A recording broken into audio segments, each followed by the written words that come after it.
profound. And so I typed on ChatGPT asking it, as an outcome of the Kundalini awakening process, what are some of the intuitive abilities that one experiences?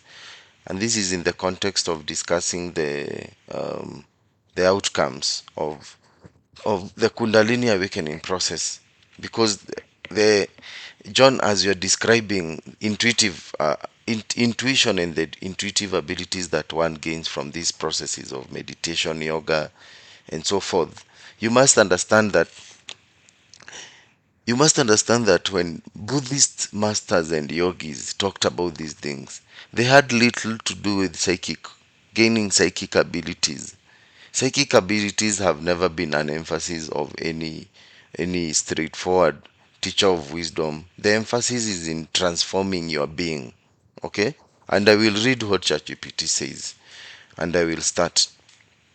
I like reading from it so that I am not biased with my knowledge. Okay?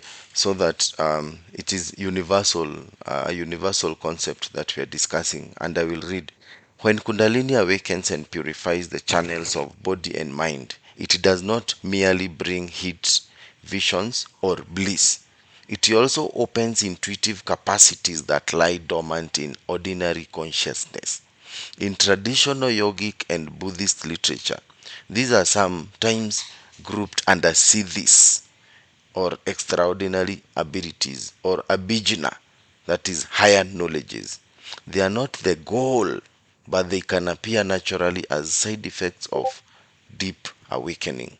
Here are some, here are some, here are some of the intuitive abilities often described.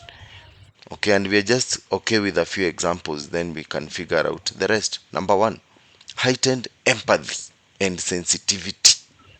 Okay, Fukina, you've talked about this before. This is a direct, almost bodily awareness of others' emotions, moods, and states of mind. In Buddhist terms, this resembles the Bodhisattva. Forget about that, I will confuse you. Number two, clarity of perception. You see, they are still not talking about psychic abilities. You must always study, my friend. Number two, clarity of perception as an intuitive ability, okay? So this is seeing through surface appearances. This is seeing through surface appearances. You see, they're not talking about psychic abilities. This is understanding people's intentions, seeing the causes behind events, discerning truth from falsehood effortlessly. And when we talk about this seeing causes behind events, we are not talking about the psychic abilities. You are trying to understand how did someone become this ignorant. I continue. The Dhammapada speaks of the seer of what is unseen, who perceives the arising and passing of things with sharp clarity. Number three, subtle energy awareness. This is perceiving flows of prana. Okay, and auras. fine, no worries. You can add that one may sense blockages in oneself or others, intuitively knowing what is in harmony and what is not.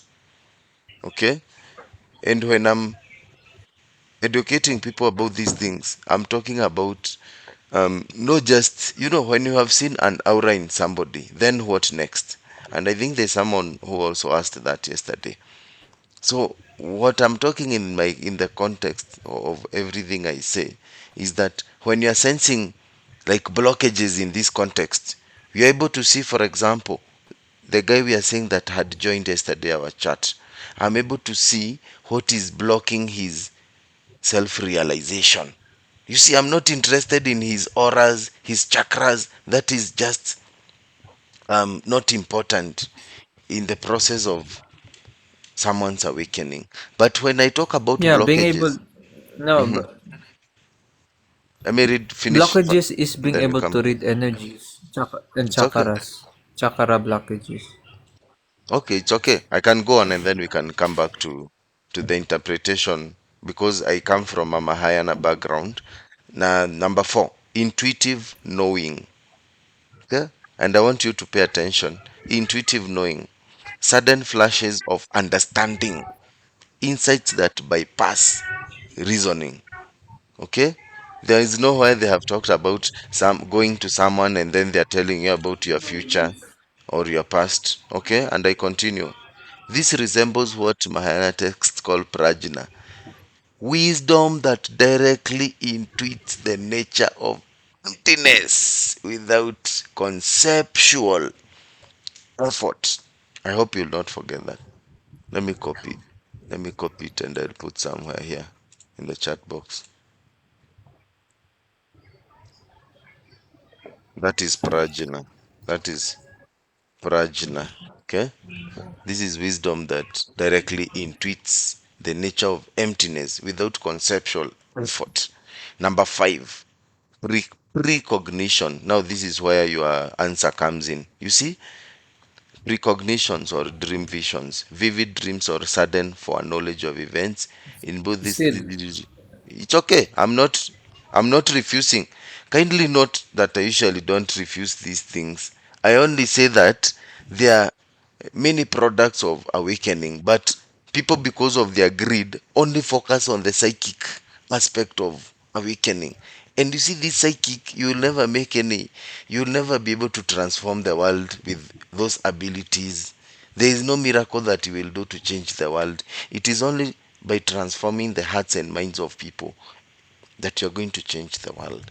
And for you to transform the hearts and minds of people, you need to have whatever I have put here in the in the chat box. And when you are on this journey, you must always focus on these other products of awakening other than the psychic products, because most people just focus on the psychic side. And I will just read uh, two more. The other one is harmonization with nature. This is an uncanny sense of timing, being in tune with natural rhythms, knowing when to act, when to withdraw. Mm, okay. Number eight, inner guidance. A felt sense of being guided from within, blah, blah, blah, blah, whether through inner voice, symbolic visions, or direct impulses that carry certainty. The last but not least, and this is what is most important for me, expanded compassion. Not just feeling for others, but sensing the interconnectedness of all life so deeply that service arises spontaneously. This is parallel to the Bodhisattva vow. Action flows from awakened intuition, not calculation. You can go on now. You can tell me. That was okay. awesome.